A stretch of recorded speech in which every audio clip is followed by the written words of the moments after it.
Adeniran Adeyemi.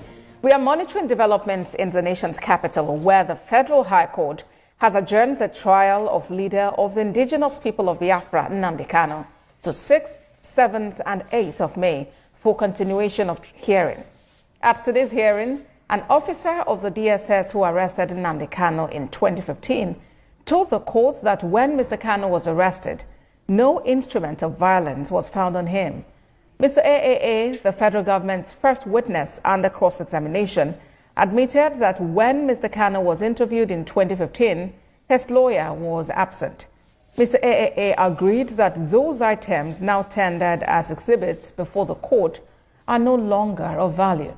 At the last hearing on Tuesday, the court granted the request for the witnesses to testify behind screen due to security reasons.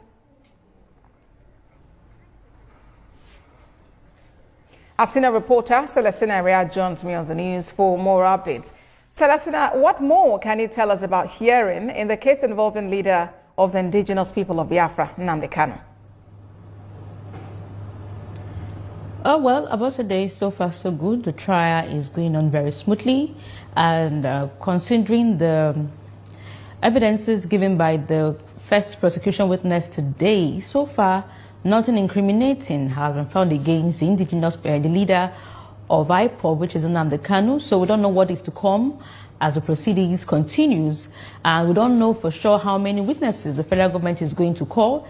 This is just the first witness, and he was cross-examined today by counsel to Nnamdi Kanu, Kanu Agabi, and wherein he made some findings that the way Nnamdi Kanu was interviewed without his lawyer present, that most of the items that were seized or collected from him in 2015 have no value anymore because it's over 10 years.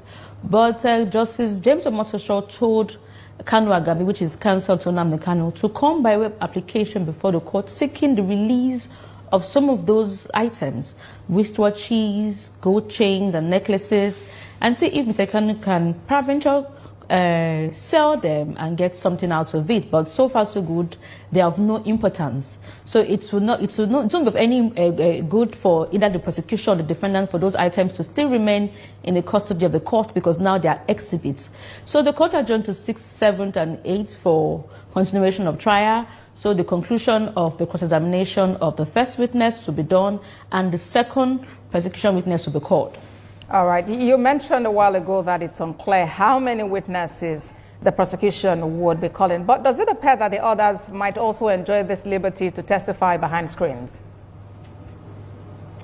Yes, definitely, because this is the position the court has taken, and it was because of the application filed by the federal government lawyer saying that to protect the identity and the life of the witnesses, they should testify behind the screen. The prosecution first witness, which the court named Mr. AA, to protect his identity, testified behind the screen, and when he even walked up to the dock where he was shielded, he wore a mask. So, but basically, one thing is important: the defendant, which is Nnamdi Kanu, can actually see the witness, but the person, he or she, is shielded from the floor of the court, which are other lawyers and also litigants and journalists. But the defendant, Nnamdi Kanu, can see whoever the prosecution witness is. And this is the first witness. He is a DSS officer. He was among those that arrested Mr. Kanu in 2015, where he was interviewed. And also he said he was among those who escorted Mr. Kanu to the headquarters here in Abuja. Celestina Area for us in Abuja. Thank you very much. We'll definitely be back to you when hearing in this case continues. Thank you again for the updates.